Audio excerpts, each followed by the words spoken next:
Good evening, everyone. Welcome to Houses Justice for All. I'm your host, Delphenia Glover, and you're listening to WHCR FM 90.3 in New York City. This is a replay of a conference that happened on this past Thursday evening that was sponsored by the Office of Public Advocate Jamani Williams. It was a Zoom call, and the purpose of the evening was a legal clinic for tenants who live across the city and rent stabilized housing and rent control in Mitchell-Lama, co-ops and market rate housing, HUD housing, and also in NYCHA.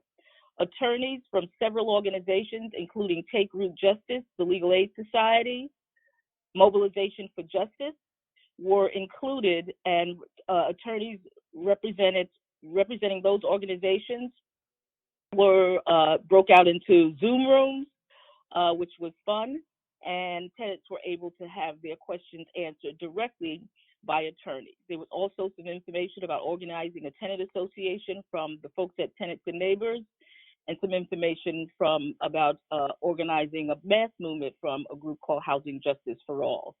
And with that, I turn it over and hope you really enjoy it. If you have any questions, feel free to contact the Office of the Public Advocate. Thank you, Delphenia, Evie Vienna knows on, Solomon, and Beverly Gooding from my office. Thank you all for helping put us together and leading the charge. Welcome to everyone who's on here. Welcome to the important event that we're having on behalf of tenants of New York City. Hope you're all doing as well as you can be during these difficult times. The staff of the Office of the Public Advocate in the Housing Equity Unit and Constituency Service is working diligently on behalf of all tenants throughout New York City during COVID-19. And these kinds of forums will also help to inform our work moving forward as we set about planning a new vision for New York. We've been hearing from tenants across the city with questions about rent and evictions to landlord responsibilities for repairs, harassment, and building neglect. We planned this so you can hopefully get your questions answered and concerns heard. So we want to say thank you to our partners, the Legal Aid Society, Mobilization for Justice, Take Root Justice, Legal Services New York City, Tenants and Neighbors, Housing Justice for All. I do got to give a special nod to Tenants and Neighbors because I was executive director there for a while. And I do want to say rest in peace to a very dear associate of mine, Tom Waters, who was lost with Tenants and Neighbors. And love and light to everyone as we're going through this. Housing, we all know, is a human right. And there are many people now who have never joined our causes, have found themselves in a situation where they need to join the causes that we've been speaking about for a very long time. And my hope is that we learn lessons about the need for these type of reforms and need for assistance all the time, not just during COVID, and many things. If we had dealt with them before, it wouldn't have hit so hard. So I thank everybody who's on here and we'll be presenting. We've been working together for a very long time.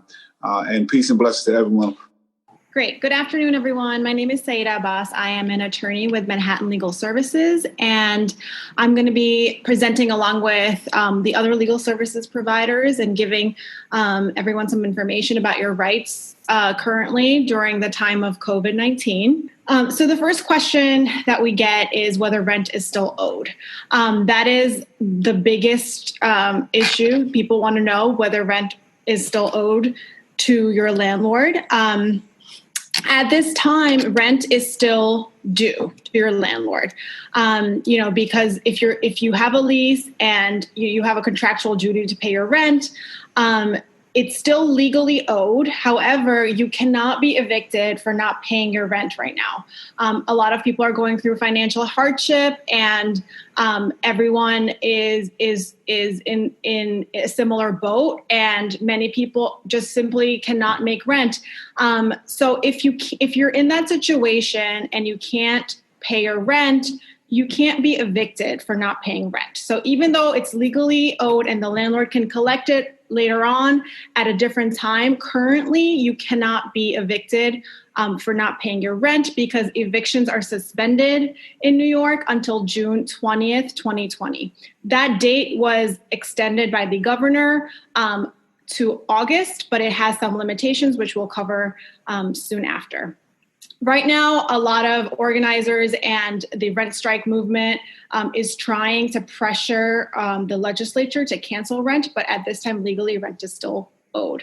So if you cannot afford your rent, what are your options? What can you do? If you live in NYCHA or if you live in other housing where your rent is dependent on your income, or you have another income-based subsidy like Section 8, and your income has gone down because of COVID or whatever reason, the same rules still apply. You can ask for a recertification. You can ask for an interim recertification, and you should probably do that as soon as possible, sooner than later, because your rent can be adjusted if it's dependent on your income. So all the different subsidy providers are still processing recertifications. So you should definitely reach out to request a recertification to lower your rent share. For all other types of rental housing, you can try to speak with your landlord, try to negotiate a reduction in rent, but that's not guaranteed. And just make sure whatever agreement you make with your landlord is in writing and it's signed by both parties. So you can try to negotiate that if you're not in a type of housing where your rent fluctuates with your income.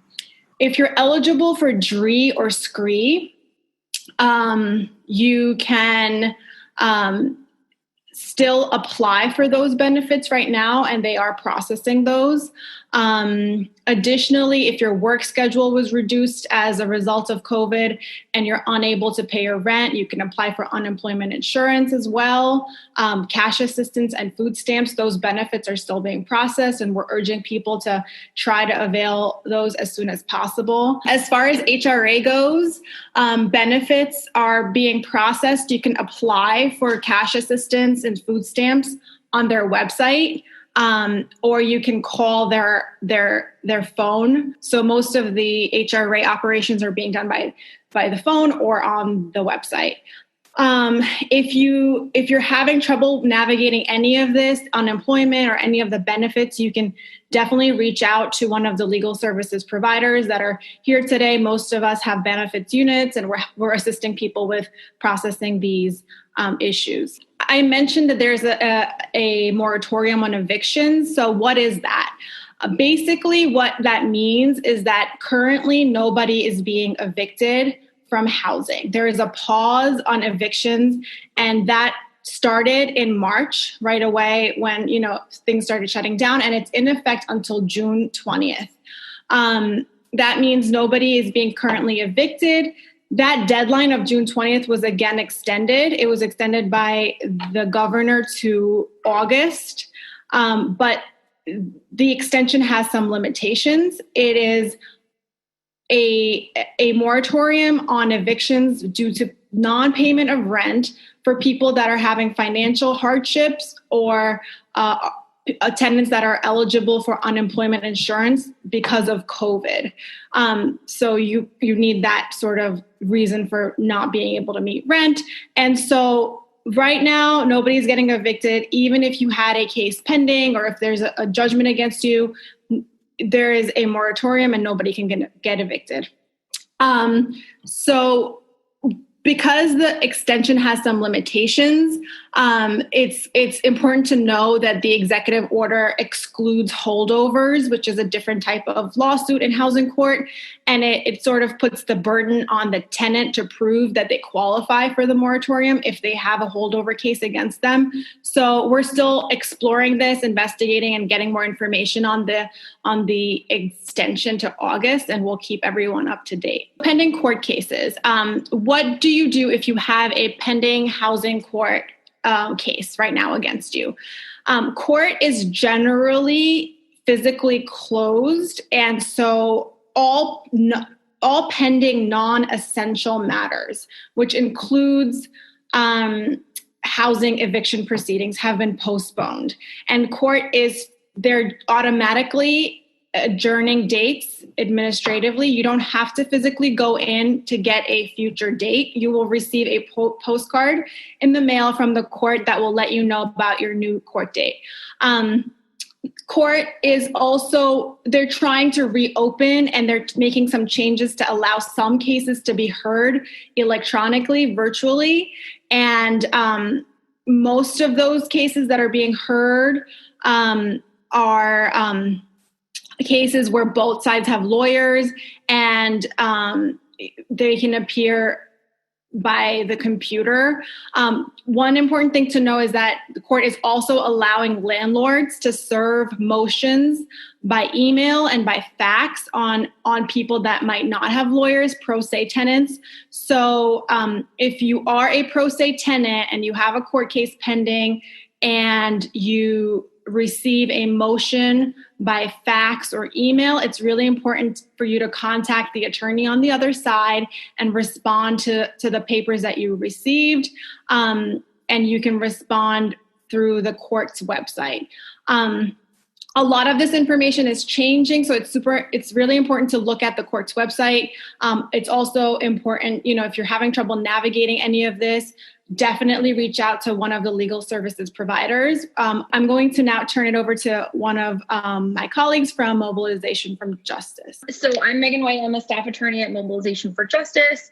So what types of cases are still being heard in court? As Saida said, it's essential or emergency hearings that are happening right now. So the governor issued an order suspending all statutes of limitations, which is essentially like a time limit for filing cases. So until further notice, the court is only accepting filings for emergency or essential matters. Now, what's an essential matter or an emergency matter? So an HP case where you're suing your landlord for repairs is considered an emergency. Or if you have a pending case where you have serious housing code violations like lack of heat, lack of cooking gas, hot water, those can be brought, as well as what are called illegal lockout cases, meaning your landlord locked you out of your apartment without due process, and post-eviction cases, meaning that someone has already been evicted for non-payment of rent, or in some cases other reasons, and they want to be put back into possession of their apartment. As Saida mentioned earlier, the court is allowing parties to electronically file motions on case already pending, but defaults are not being taken. So that does mean that, if you don't respond to a motion, the judge will just hold the motion in abeyance, which means they will wait to hear it, until the court resumes in-person operations. And for folks who are currently in court, or were currently in court before all of this happened, the only cases that are being conferenced are cases where there's an attorney on either side. So if you're a tenant that's in court and you don't have a lawyer, that case won't be able to move on for conference. So talking about emergency repairs. So if your landlord is refusing to do repairs in your apartment due to the current public health crisis, and wondering if it's against the law, it sort of depends. So for every tenant, no matter what type of housing you live in, landlords are still required to correct immediately hazardous conditions. If there are conditions in the apartment or the building that are immediately hazardous to your life and safety, or very dire, including mold, lead paint, no heat and hot water, like I said earlier, our recommendation is that you call 311 immediately and report the conditions to the City Enforcement Agency, HPD. You can also request an intake with any of the housing lawyers. NYCHA is also continuing to make emergency repairs to the extent that they ever made repairs. And you can request those repairs by calling the customer contact center or using the My NYCHA portal. And those the contact number for NYCHA is on the slide. Generally emergencies are considered water leaks, gas leaks, local power issues, stoppages, no heat, hot water, gas, etc., and hazardous conditions. Anecdotally, I know that a few judges have deemed cases that are emergencies where a tenant agrees to let two different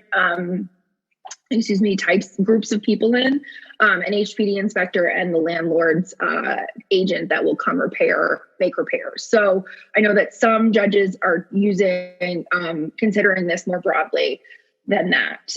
As for non-emergency inspections and scheduled maintenance requests, those are temporarily suspended, and those will be rescheduled as the sort of crisis unfolds. So if you think you have an emergency case, what do you do? Saida said that the courts are physically closed, so how can you bring a case at all?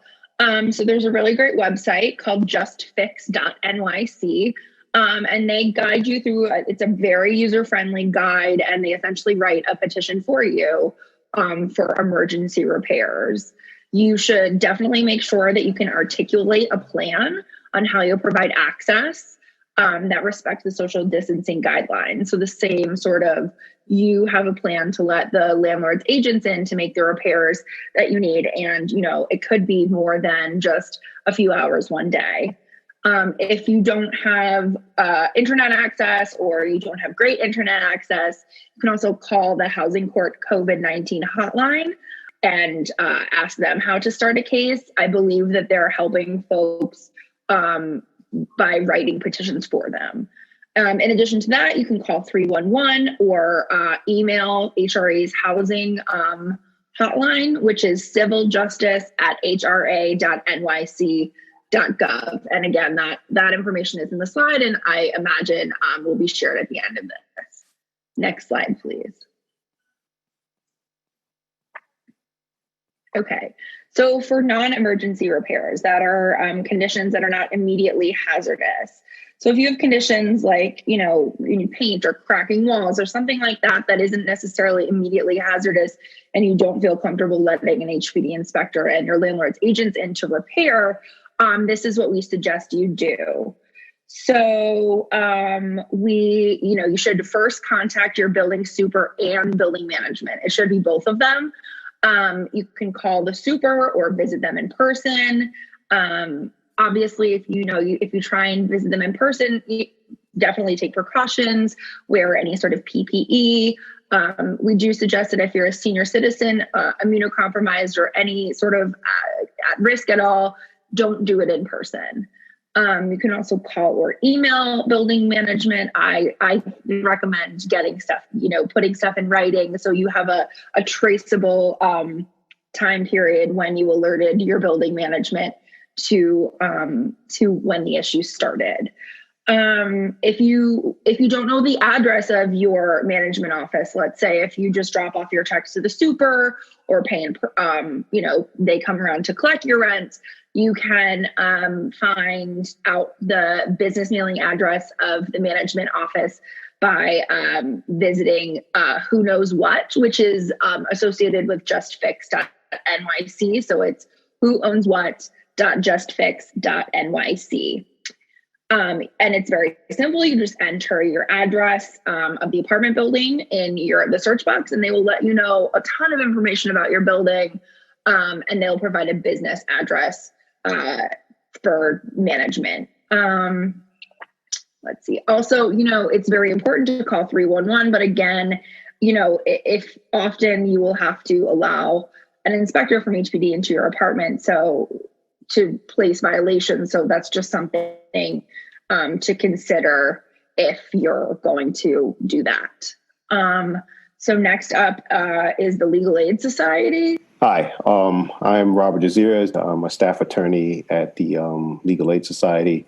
Just going to talk a little bit about NYCHA termination hearings. Regarding NYCHA termination hearings, these are distinct from any non-payment proceedings or holdover proceedings that would be brought in housing court.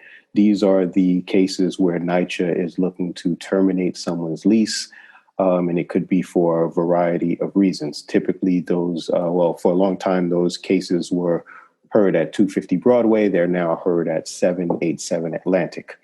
However, due to the COVID, NYCHA is not proceeding with any termination hearings. The office is pretty much closed except on limited circumstances.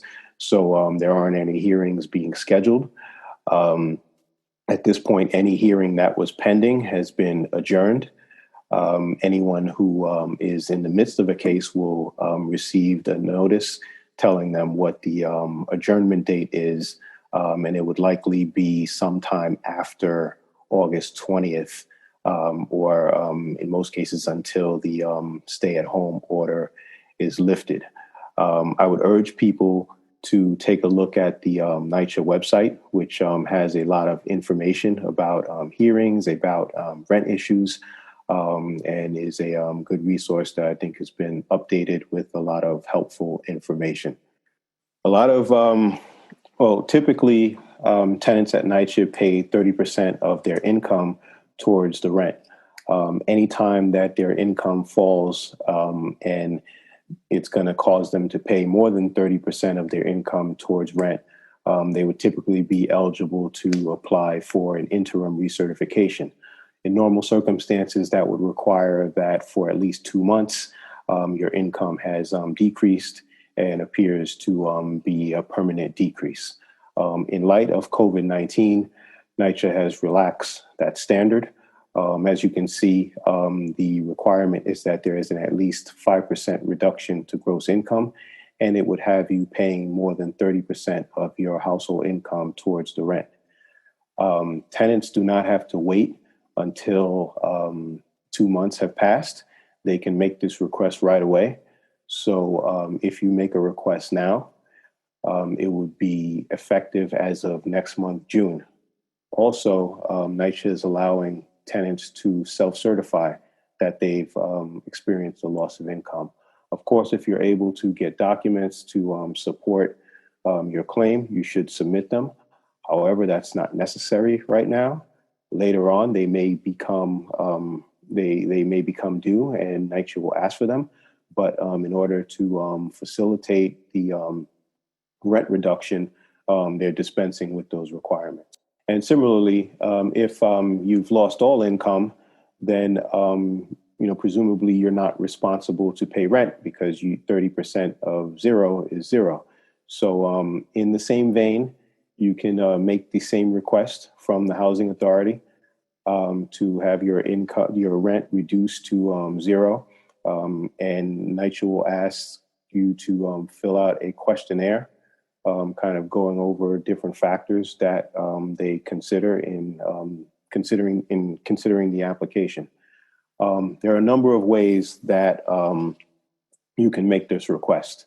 The Housing Authority has a self-service portal that is that can be used for a number of transactions. So that's one option. The other option is to call the Customer Contact Center. My understanding is that they have not been greatly responsive to calls lately, but that is an option that's available. I would suggest the self-service portal, that will give you your best chance to get your request handled right away, and also will create a record of your request. If you are in public housing, you can also contact the management office at the development and request the application. Regarding leases, this is outside of the NYCHA realm, and kind of talking about the variety of housing stock that's out there. So if your lease is going to expire, we've had a lot of calls about people not sure what's going to happen. If their leases are coming up, they're not sure if their leases are going to be renewed. They're not sure if there are going to be significant rent increases. So there's several questions that came up, that you see on the screen. If your lease is about to expire and you are in an apartment that is not subject to any regulation, not subject to any controls about how the landlord raises the rent, yes, your landlord can raise your rent. If you live in a rent stabilized apartment, there are restrictions on how a landlord can raise your rent. They have to raise rent in accordance with the most recent Rent Guidelines Board adjustments. So your landlord would not be able to just increase your rent to any arbitrary amount. Your landlord has to offer you a renewal lease. If the landlord does not offer you a renewal lease, there is recourse with HCR. You can file a complaint. The link is provided in the screen that you see. Also, if your landlord has not provided you with a lease and your lease has expired, you can continue paying what the rent was in your old expired lease. For market rate tenants, there is no right to a lease renewal. However, you still have protections as far as eviction. As was mentioned earlier, there's an eviction moratorium. In normal circumstances, however, your landlord could not move against you, evict you from the premises without resorting to legal process. Right now, as mentioned, there's a moratorium. So in any case, there won't be any evictions going forward until June 20th. And then in other cases, August 20th. So many have asked about what they should do if they are in a situation where they have to leave their apartment. Should be noted that in accordance with the HSTPA that was passed last year, New York changed from a state where a landlord did not have to mitigate damages when someone leaves the apartment before the lease expires to a state where the landlord does in fact have to take measures to re-rent the apartment. So if you leave before your lease is expired, technically you would be responsible for the remaining month's rent on the lease. However, your landlord has to take certain steps to rent the apartment to another tenant. The landlord can't sit there and later go after you for any amounts that may be due. If you vacate and owe money, just keep in mind that your landlord can go after you. However, thanks to the federal National Consumer Assistance Plan, that will not affect your credit reporting. I'm going to pass it to the good people at Take Root Justice. So hi, everyone. My name is Stephanie Stork, and I'm a housing attorney at Take Root Justice. So what I'm going to be talking about is what are your rights as a roommate when you're a roommate of the tenant of record. So as a roommate, you cannot be forced to leave an apartment without first being taken to court and being ordered to be evicted after a trial or a court decision. So this applies to anyone who's been in possession of the apartment or the room for more than 30 days, or who has an agreement for more than 30 days and has made a payment towards that agreement. If your roommate tries to force you out of the apartment by, for example, locking you out or changing the locks, you can first try to get help from the police by calling 911 to be restored to the apartment. If for whatever reason that doesn't work, you'll have to file an illegal lockout case in housing court. So this would constitute an emergency case, even while courts are closed. So if you call 311, then you'll be referred to a lawyer who can advise you on how to do it and may even be able to file on your behalf. Similarly, if you have a roommate, it's illegal to just lock them out or to order them to leave without court process. And while courts aren't accepting any filings right now, so you wouldn't be able to do this until after courts open again and begin accepting new cases. So another question that's frequently asked is what happens when the tenant of record has moved away or is now deceased? So what are my rights to remain in the apartment?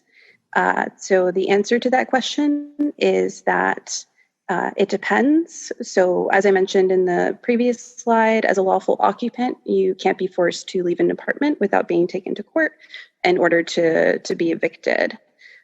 So if you reside in an apartment that's subject to rent stabilization code, you may be entitled to succeed to the tenancy if So depending on your relationship with the tenant of record. So for example, if the tenant of record was a biological relative, a spouse, or a romantic partner, but you should consult with an attorney to talk about any succession rights you may have. If you do not have a disability and are younger than 62 years old, you have to show that you've lived in the apartment as your primary residence for 2 years prior to the death or move out of the tenant of record. If you do have a disability or over 62 years old, then the time period is shortened to just 1 year in the case of a rent-regulated apartment. If the tenant of record has permanently vacated the apartment or passed away, then you should inform the landlord immediately and request a lease in your name. So you can document this by sending a letter certified mail to the landlord. Just remember to correspond and record all interactions in writing. So I'm going to hand it over to my colleague, Ronnie, to go over the next slide. Hi, everybody. I'm very delighted to be here today. I'm a staff attorney also at Take Root Justice, and I'm going to be closing out the presentation talking about construction during COVID-19, as well as the federal eviction moratorium.